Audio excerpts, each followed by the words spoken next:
topic of today is site enhancing oil, also known as Synthol, Pump and Pose, Essek Clean, and everything in between. So I'm going to tell you a little bit about my experience with it and what I think about it, causes and concerns, etc. I have used off and on site enhancing oil. I think I first experimented with site injections when I was, I think it was 2007. I used Nolatil, and I used that in my biceps and I believe my delts for one of my shows that I did. Didn't really have a good protocol back then. I just did it right before the show to increase some temporary inflammation and fullness. After that, I believe I experimented with a couple other Synthol knockoffs or what have you. I don't know if it was Chris Clark's product or whatnot, but I used that.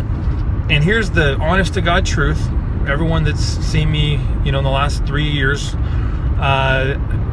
my arms and delts have been questioned as far as like, oh, they're all site enhancing oil or Synthol or whatever.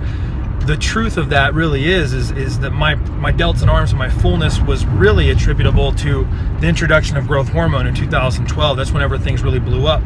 In reality, I used site enhancing oil very infrequently, off and on prior to that, but my arms and shoulders never popped, never were round. They never had that look that I had after introducing growth hormone in 2012. So I want to clear the air there because I've used site enhancing oil off and on infrequently, not chronically, not a lot, and I'll go over how I personally used it.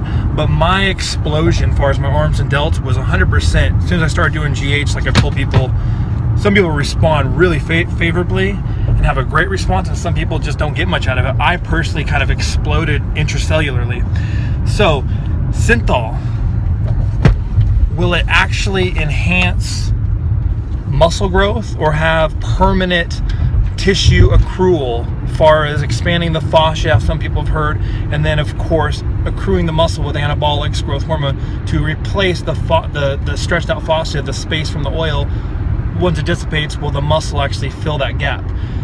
Honestly, guys, I really think that's far-fetched marketing. I think it's great for the people that sell these site enhancing oils. I will say this, I think it's purely a cosmetic effect and a temporary one, which is completely fine and dandy, but to say that it actually causes permanent, tangible growth is just not, in my opinion, happening. Now, to get a great pump, to have a mind-muscle connection, if you're employing it pre-training or post-training, I think it's definitely worth some cosmetic effects, some temporary fullness. You might have to maintain it 2 to 3 times a week, depending on how your body dissipates it, metabolizes it. As far as health concerns on Synthol, I think it's very up in the air. Some people say there's synthetic synovial fluid carbon copies out right now with glycoproteins, etc. Sounds great on paper. I wish I knew 100% the validity of that. I don't. Bodybuilders, we are experimenting, we're lab rats, and the honest to God truth, guys, is that we don't know what effect it's going to have later on in life after we metabolize it. Now me, everyone knows my story with how I'm smaller by the day and I'm off everything.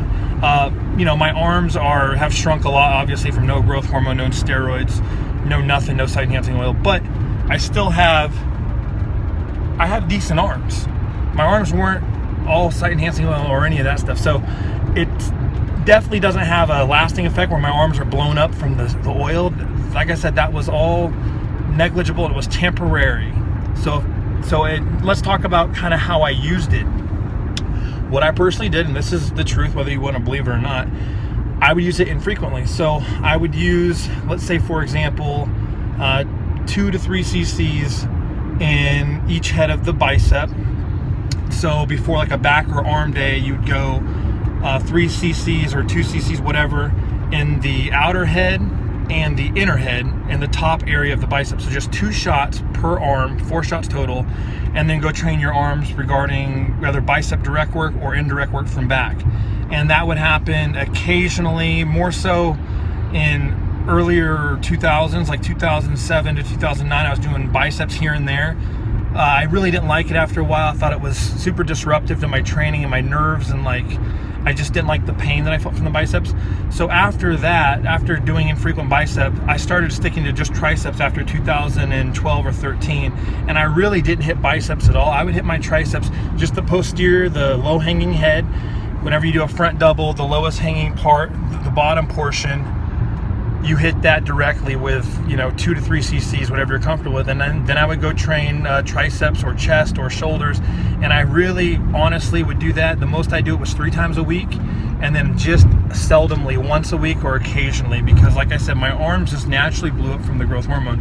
And it was funny because my training partners and stuff I had after 2012 would see my arms and they want to experiment with site enhancing oil, and they're like, well, tell me your protocol. Your arms are blown up, they're still round and they're vascular, the paper thin, they're watery. Then they would do my protocol and it wouldn't work for them. Their arms wouldn't look like mine, and they got mad. They thought I was lying. They thought, oh, he must be doing it every day. There's no way he's doing 3 cc's like 3 times a week only. Must be every day, more than that. And it, honest to God, was the truth. It's just the way I responded to a temporary effect of the inflammation from the site enhancing oil when I decided to use it, and then of course the growth hormone blowing up my muscle belly. So the take home message here, guys, is just giving you a little personal feedback of my experience with it.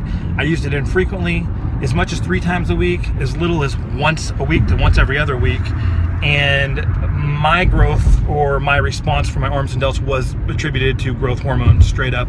And site enhancing oil is prevalent, very prevalent. I believe a lot of people use it. More people use it than not.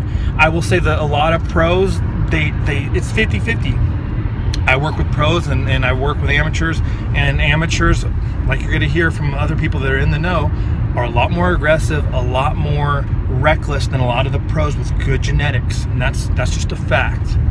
So take home messages, that's my opinion on it. I used it infrequently. I had a good response. I never got watery or bloated from it, as far as blurring the muscle definition, etc. And there you have it. What it does down the line, I wish I could say definitively, guys, but we're lab rats in this iron game that we're doing, and it's just stuff that we have to consider down the future, if it's worth it. There you go.